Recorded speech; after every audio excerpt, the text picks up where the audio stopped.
Okay, so our next topic is basic song structure. And so the song structure consists of the introduction, the first verse, which is it sets the scene and starts the story. And then you have your chorus, which is the main hook of the song. Lyrics should be broadly summarized in this message of the song in the chorus. That should be our first summary of what you want the song to be about. Second verse, it elaborates and tends to further emphasize the connections between the first and second verses. And you have your second chorus, which is typically the same as the first. It just re-emphasizes the theme of the first chorus. Then you have the bridge, which is very different. It usually leads to the climax and reinstates the themes previously, or it's the build up to the final chorus. And then last but not least, your final chorus restates the main theme, and sometimes it can be repeated twice. And I like here in the presentation where it says it brings it all home. So you have your introduction. The introduction, we're gonna talk more in this next slide. Let's break it down a little bit more. Establishes the chord progression. So a lot of popular artists, such as Pharrell, he uses a four count chord progression introduction on all of his songs, which I think is quite iconic. Number two, the verses should be powerful and intriguing and introduce the song's story. I tell my students you want to write something that is captivating, exciting, intriguing. One of the greatest things about country music is the storytelling that lies within the music. It really takes you on a journey from start to finish. And so that genre does a really great job of using storytelling in song composition. Number three, pre-chorus drives the melody and lyrics to the chorus as it can be a different chord progression, and but I wouldn't say different, but a different arrangement. So instead of like 1 4 5 6, you have 1 5 6 4, or some variation. The chorus is hooky, catchy, impactful, and it states the main theme. It should be the part of the song that people can't get out of their heads. You want to sing it over and over and over again. And I tell my students to, once they've written out their hook, their bridge for their song, then they should try to sing it to somebody else. Sing it to someone else. If that person can sing it back within a minute, you gotta go, man. It's gonna make the bridge is what makes the song. Okay. And last but not least is the bridge. Sorry. And it's to be surprising new lyrics. It is the climax, or it could build up to the final chorus of the song.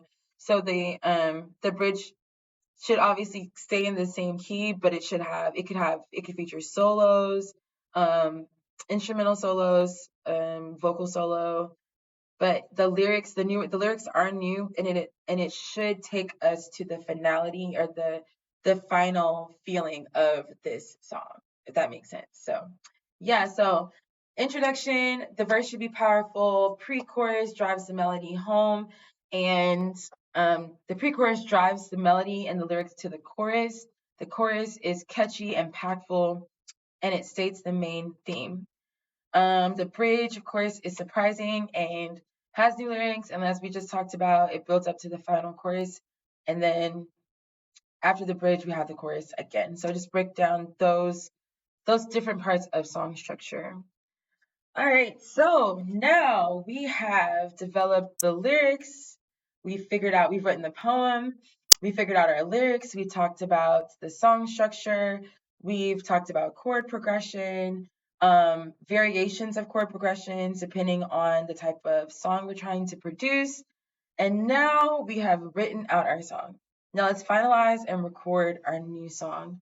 Let's talk about instrumentation. Instrumentation could vary from a wide range of things. It could be you could write chorally for choral voices, or for instruments, orchestral instruments, band instruments. world instruments of the like. I feel like finding and having that instrumentation or the type of sound you want to have before you actually write the song makes the work 10 times easier. So develop the instrumentation that you use. The studios and the software that I'm talking about has so many different available sounds and timbres that can create different ambiances for your song. Chord generators are helpful. So Chordify is a very popular free chord generator that students can use. This helps with when you get stuck with chord progression or you feel like your song is kind of sounding the same or it's kind of getting repetitive, then I encourage my students to use Chordify. Chordify is easy to use. It is Mac and PC accessible as well. It works really well with Chromebooks and iPhone and Android phone. That's important because some students don't have laptops that are readily available. So I like them a lot. Talking about generators, use generators sparingly. Sparingly. Foster creativity in your classroom, foster excitement, and just I would definitely say sparingly use generators unless there is a absolute need for them. I feel like there's a deeper personal ownership to the songs that you write that actually belong to you. Use lyric generators sparingly. Lyric generators only go off of rhyme scheme, syllabic stress, and as word is word count. It may or may not go or fit the theme of your song. So make sure to use lyric generators sparingly and chord generators sparingly, as well as title generators. There are generators for everything, and we want to deter our students from the internet doing the work for us. Use free recording software available online. Now, these are a few, but there are so many more.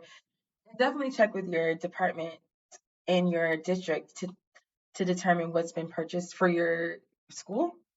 And if you have a Mac lab, what software is already being used on the Mac lab. I chose to highlight FL Studios and Logic. FL Studios to me is the most student, new, beginner friendly, easy to learn, easy to pick up, and it is very compatible. Students can take it with them on their devices, complete the work, and they aren't they do not have to be on a Mac computer in order for it to work. Now, for Logic, I also use Logic because professionally that is the most common recording software that is used. Logic is Mac compatible and specifically for Macs, if I'm not mistaken. And even it's very fun.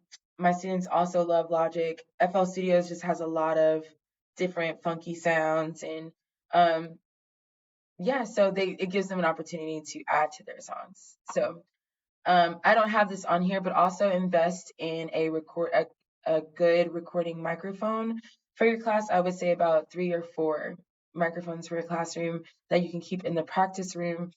For when after they're done and they finalize their songs, they're recording them using the microphone. Lastly, I want to discuss what we do as at the end of this lesson as a class.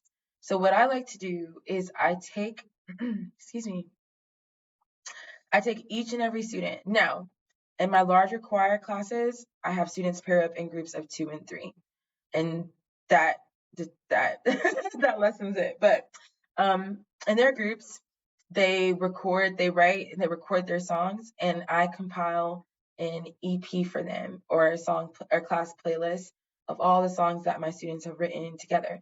This is not made public because their songs can be very private, but it is something that they can go back to and say, hey, I wrote that along with the rest of my friends here in the class. So I have been doing this for about 6 years now, and every year it gets better and better. A lot of students use the song that they wrote in class as like a launching board or launching pad to a passion that they have later. So